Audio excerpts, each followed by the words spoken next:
In today's video, I am drawing multiple heads and I'm so excited to finally switch to digital drawing.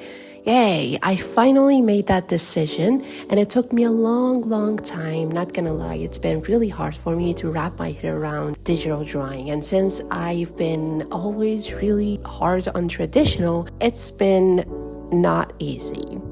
So as you can see, I am drawing this little girl with a huge eye and a short ginger hair. This is roughly how I can describe my current style and only if we are talking portraits. But the coloring also harbors some aesthetic traits that keeps a smile on my face every single time I paint. Finding a style of my own was always an impossible feat that only lived in my imagination, but now I get to actually have one. And I'm sure if I didn't have it, I wouldn't enjoy drawing at all. Because when I draw in my style, it's like I'm actually creating something. But when I'm just drawing realistically, it doesn't feel like much to me. It's bland and flavorless. I genuinely want you, yes, you, the listener, to make your own art style. But like with anything, it takes a lot of trying and practices. You should draw a lot before you're comfortable to draw on your own and not follow any reference. You will see how your artistic taste grows over time, and that leads to adopting some features of it in your own drawing. So, what are we doing here? If you pay attention to my process, you can probably realize that I am using a specific order in my drawings. When it comes to anything digital, organization is key. Without it, you end up wasting a lot of time. It's one simple system I have developed, which goes like this: sketching, coloring, shading, detailing, in that specific order. And each task is done in a separate layer, meaning I only work with 4 layers, maybe just a little details here and there on another layer, but that's about it. Simplifying equals efficiency. I could actually start this video saying simplify till the end of the video and it would still not be enough. It's imperative to have clarity, simplify the process, put things in categories, and create a firm system. We live in an age that the moment we hear about creativity and artists, we picture the crazy artist locked up in their basement, covered in paint and painting like crazy, not caring about anything but painting. No dinner, no lunch, no laundry, no organization, no nothing. Well, that is only because we've been fooled by movies and stories we hear, which is nowhere near the truth. For anyone to be a functioning artist with a healthy life and a thriving business, organization and simplification is key. You won't get anywhere by being broke and only working on your drawings. I know that I made this whole analogy a lot bigger. We've been only talking about the process of painting, but I also am really interested in the financial side of art and the business side of art. Because without that, you don't have the freedom to be creative at all. For a long time, I was that artist who would be in a room and not see the light of the day, just drawing for hours on end, sometimes going to bed on an empty stomach because I forgot to eat. And the crazy part is this: I never thought about my business, the future of my business. I was all over the place like a crazy painter.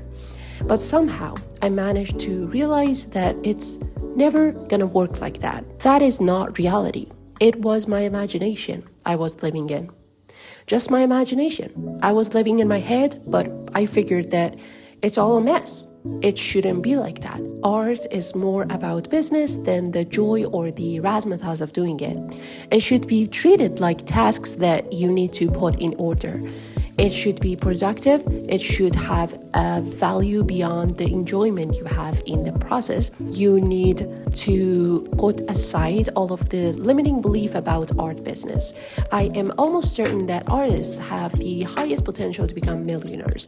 The skill that an artist acquires, the vision a painter has, the creative mind they develop, it all turn anything into gold. Designing is the most crucial skill for any business, which is just a piece of cake for an artist. Everything an artist does has so much potential for so many jobs around the world. And artists have the entrepreneurial nature that can't beat any corporate job anytime.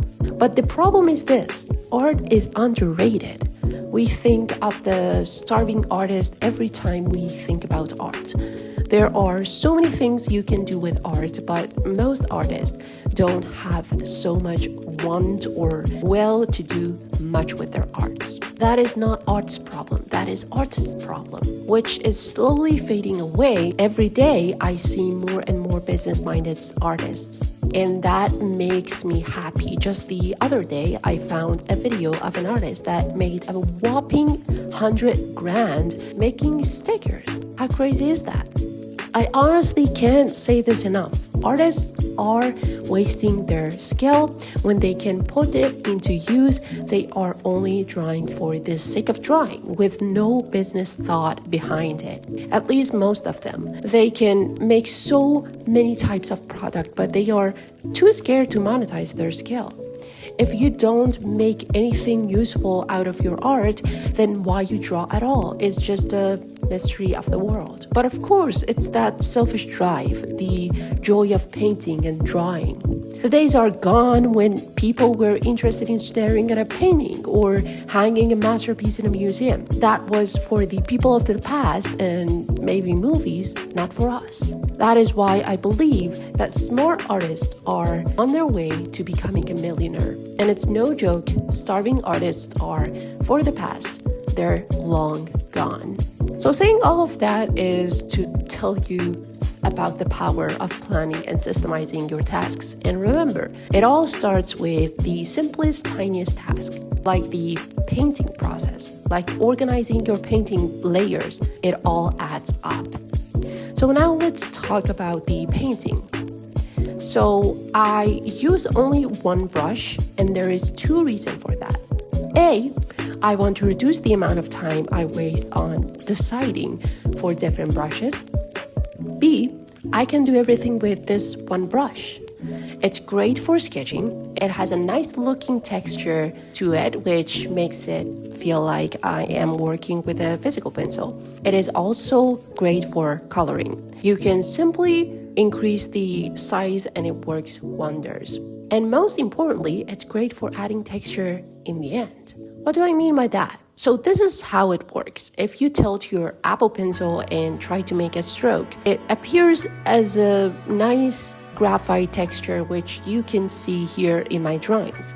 I am using it for the hairs and for the cheeks. Or you can also reduce the size of the pencil and try to add texture manually by drawing multiple lines in a row. This is what I love about using 6B pencil brush. It is flexible and fun to work with. You will not need any other brushes. The only reason I don't buy any more texture brushes is that I believe being minimal gives me more space to become more creative, to not tie my drawings to the equipment I have. And also, it's like a puzzle. I am figuring out how to use this brush for every occasion, and I am absolutely stunned how flexible and versatile a brush can get. It's such a huge help to reduce your brushes to minimal.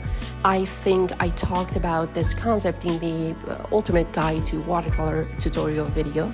I said the exact same thing. I said you only need 3 brushes and 12 set of paint colors. That is it, nothing else. Don't add extra unnecessary hindrance to your work. Keep it simple and clean.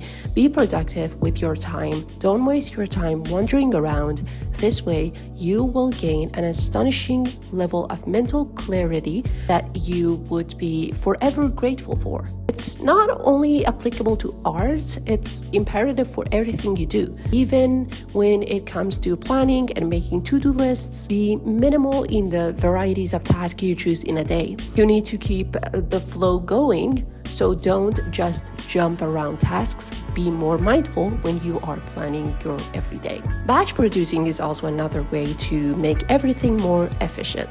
If you are, for example, making calls, do it all in one block. If you need to write or draw, choose a block of time for that specific task. And do it when you are already in the zone. Don't scatter your tasks, organize them. So I think I ranted enough about the big life stuff. Let's get back to painting. Another thing that I want to touch on is the coloring and shading.